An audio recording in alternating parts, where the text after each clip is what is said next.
all over the United States to Belle Isle in the middle of the Detroit River. It was the silver anniversary running of the Press On Regardless.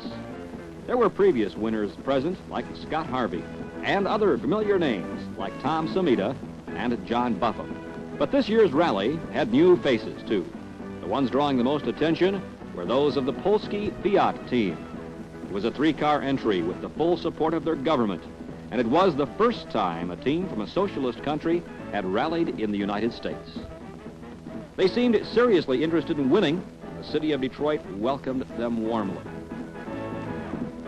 The Press On Regardless, in its 25th year, is no place for anyone but serious rally enthusiasts. The course was to cover 1,700 miles of Michigan's backwoods through both upper and lower peninsulas and would end in Alma, 3 very long days and nights later.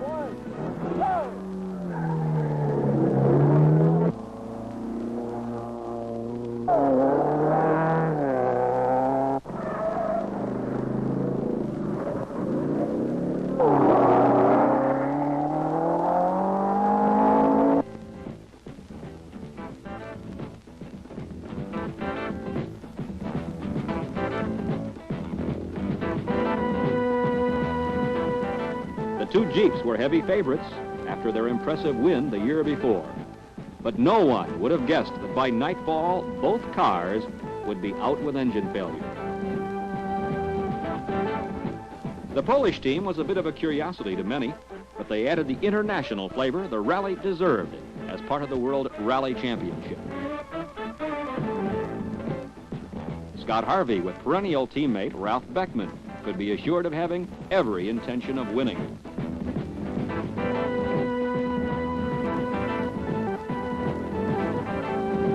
Walter Boyce and Doug Woods of Ottawa were well seated, well prepared, and they too wanted nothing less than a win.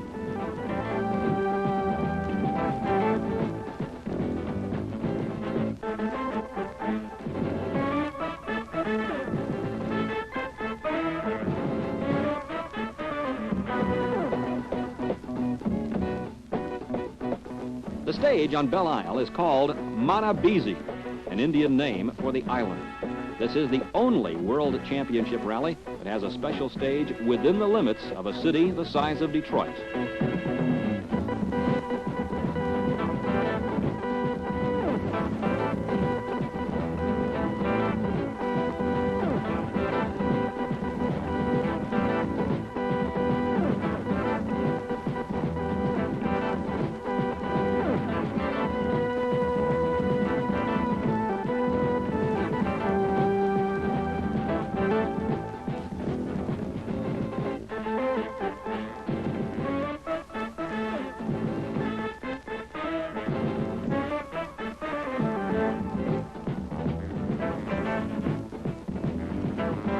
All 58 entries ran the stage well, but John Buffum showed how to trim a few seconds and win.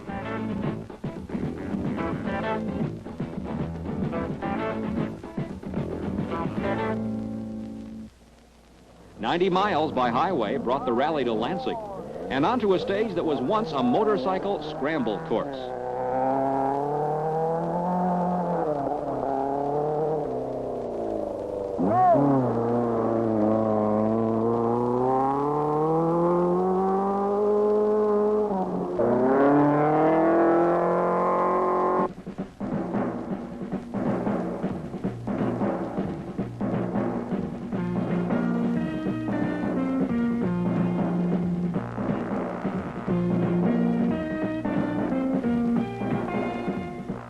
Mayor Graves of Lansing gave the Polish team a short but official welcome.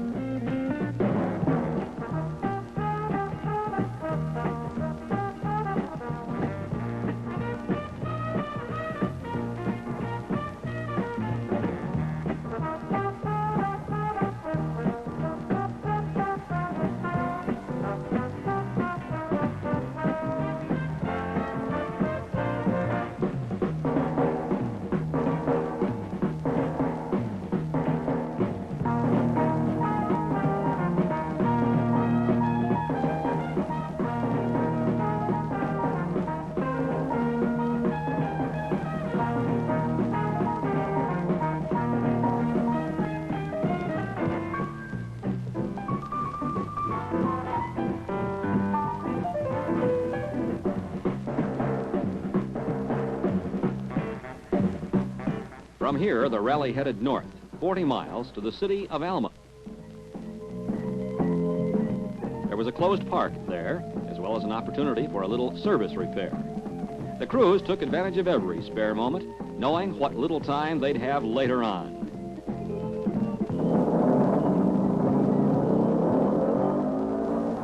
The stage at Alma was a convoluted course through an empty field on the outskirts of the city. It was tough and would claim the first 3 DNFs of the rally.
Any stage is always a bit harder for those running late, and some didn't make it at all.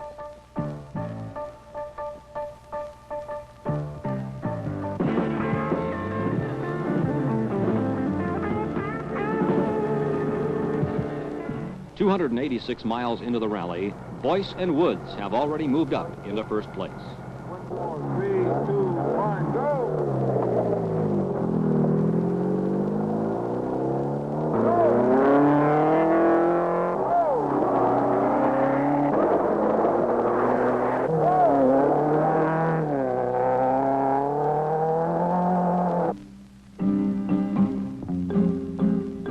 At the gas stop at Mayo, 11 special stages later, new standings are posted for the restart, and already the field has dropped 7 cars.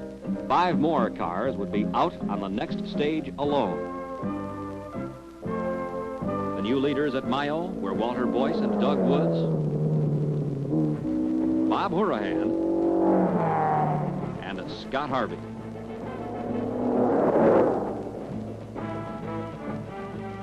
Special stages range in length from 1 1/4 miles to over 13.5 miles, and from well-maintained county roads to little more than 2 tracks. There were some obvious hazards to running through Michigan's forests at night. The first leg of the rally really took its toll of cars stuffed into the deep sand.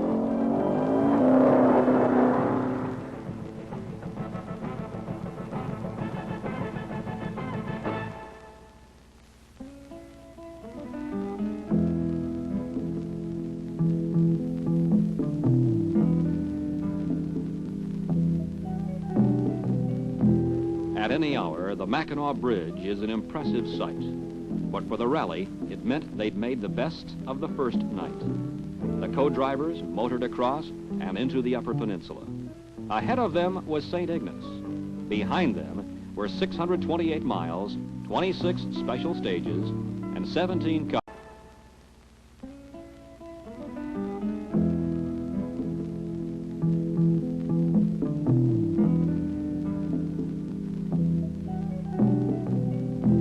At any hour, the Mackinac Bridge is an impressive sight.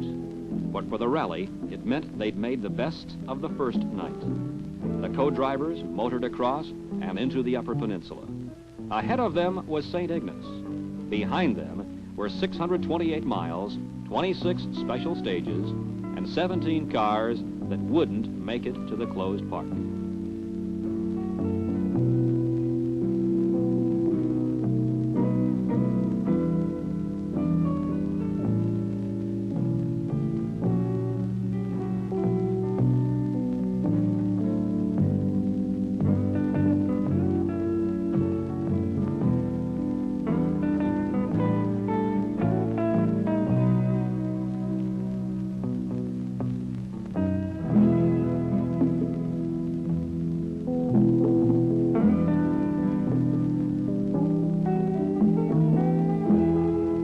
While the teams tried to get a few hours sleep, the service crews worked on.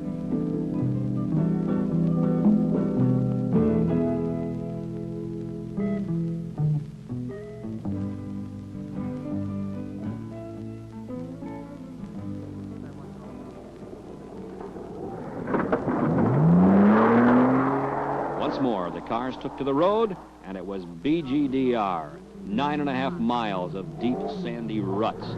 Jim Walker and Terry Palmer of Team Volvo won here to move into contention.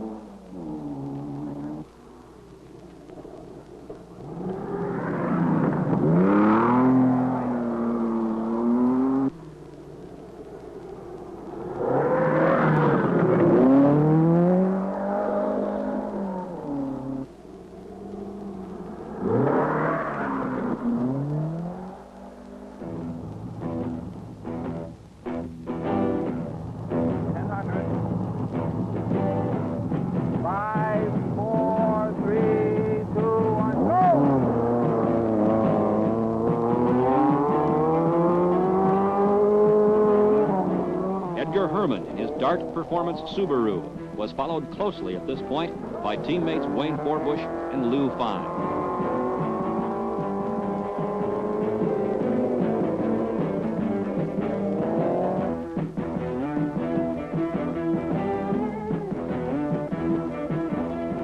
Newberry was another gas and meal stop with service crews working everywhere. Team Volvo had time for a little preventative maintenance on a drive line. At the restart, they were running 52 100ths of a minute behind Scott Harvey in third place.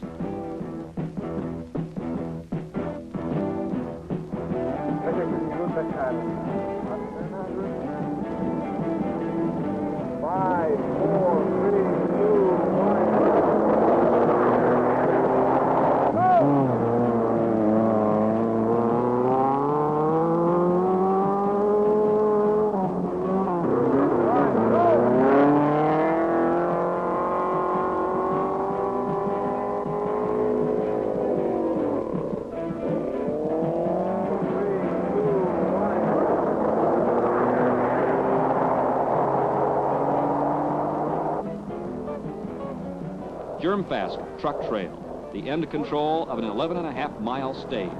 It was followed immediately by Cini truck trail, 12.5 miles of the worst the Upper Peninsula can offer. Within a matter of hours, the cars would have to run them both again in reverse direction.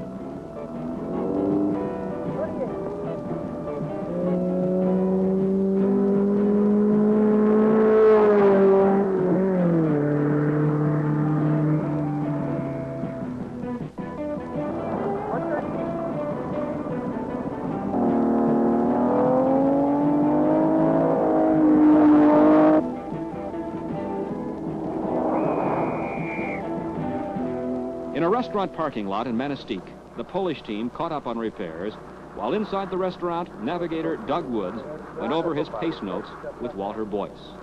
The Creighton truck trail, you can average 90 in this. This one's beautiful too, but it may be slippery. That's the one Walker rolled over to us last year. BGDR again. A lot of rallying. 4, 3, 2, 1, go!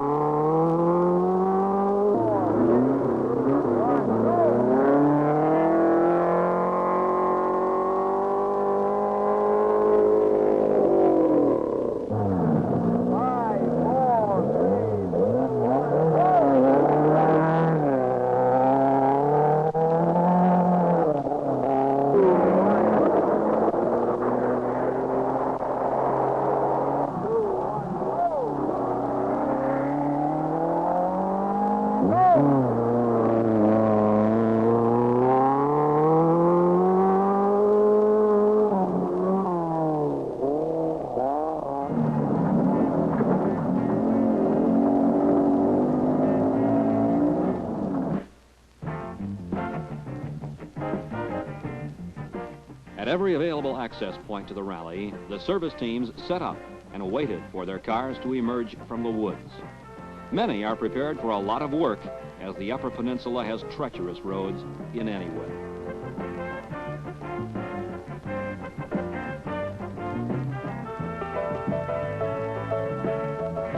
At Strong's Corner, it was another tabulation of results and shifting of positions for the restart. Bob Hurahan was out, having stuffed his Datsun in a ditch, leaving Boyce and Woods in first position, with Walker and Palmer about 17 minutes behind. Scott Harvey was running well, 3 minutes ahead of John and Carol Smiskel in fourth place. The escort of John Buffum and Wayne Zitkus was running a strong sixth.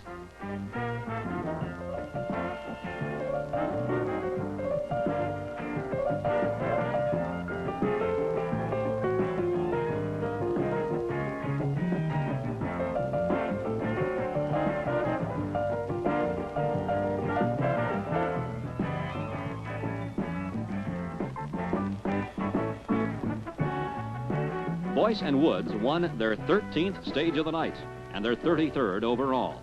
But their time here was only 15 100ths of a minute faster than Walker and Palmer.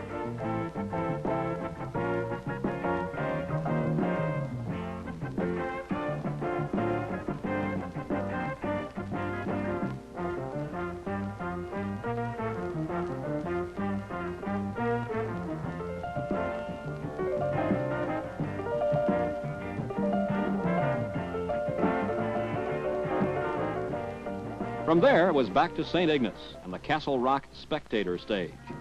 Walter Boyce, being a former ski champion as well as a 3-time rally champion of Canada, took many of the turns as if they were on a slalom course.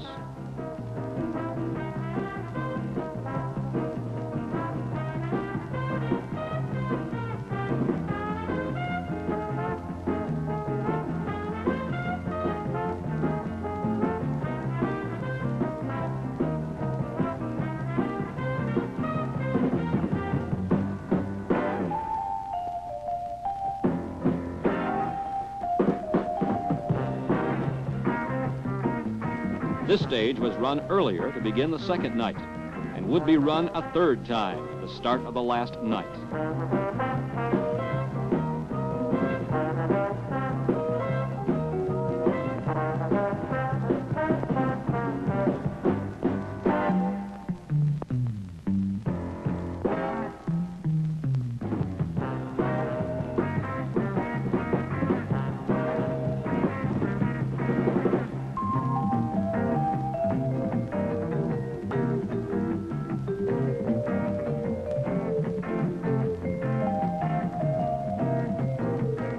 At the closed park, there are 25 cars that check in, and once more, the service teams tried to patch them back together because it wasn't over yet.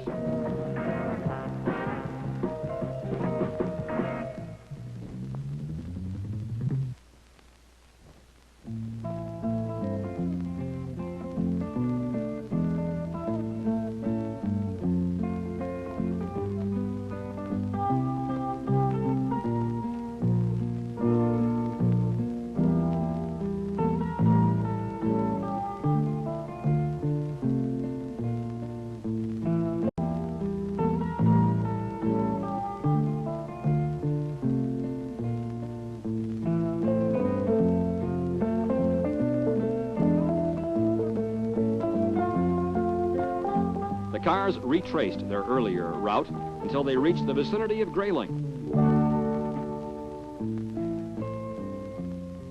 At Bald Hill stage, none of the positions had changed, and the lead of Boyce and Woods was up to 18.5 minutes over Walker and Palmer.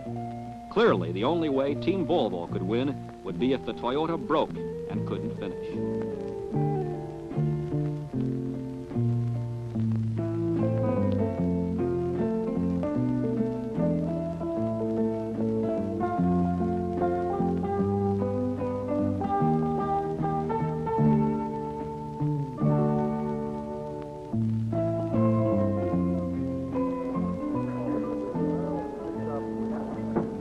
Picked up 7.17 in the last station.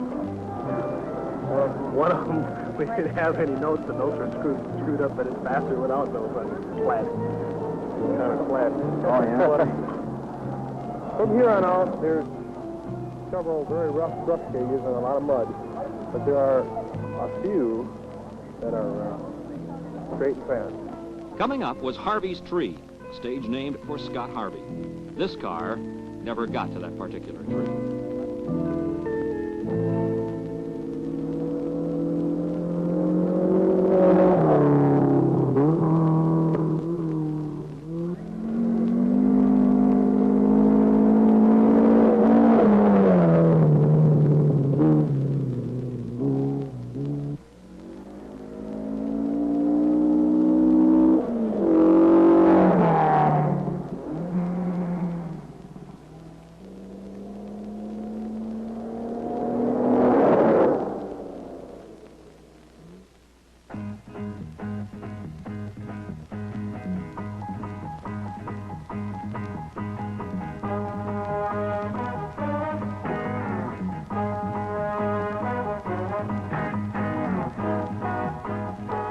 The teams pulled into Cadillac for gas, service, and a meal stop.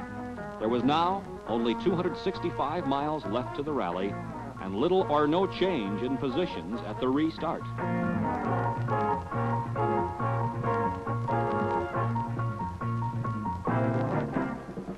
Ahead for Scott Harvey and Ralph Beckman was the disappointment of exclusion for a rules infraction.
By Alma, it was virtually all over.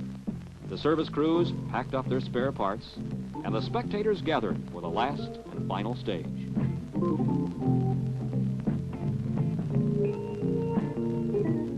Tim Steiner, the clerk of the course, checked out the stage once more, as he had checked all the stages for the 3 nights of the POR.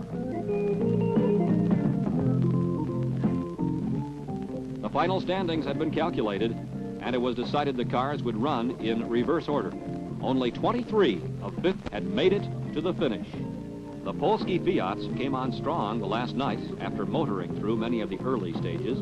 The lead car, driven by Robert Muha, placed 6th overall, while his teammates placed 12th and 15th.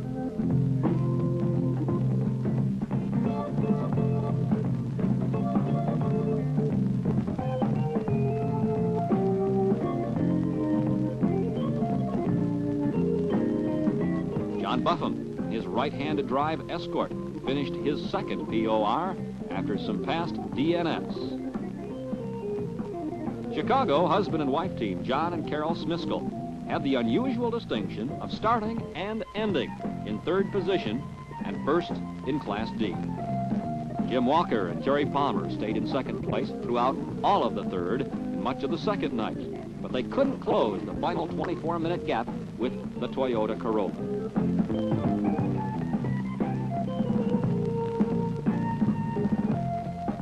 After 1,700 miles and 81 stages, Canadians Walter Boyce and Doug Woods are the winners of the 25th running of Michigan's Press On Regardless. There are 2 types of people that enter the POR: those whose only goal is to finish, and that is no small accomplishment, and those who set out to win. These 2 men from Canada had come a long way to their victory in an empty field outside the city of Elm.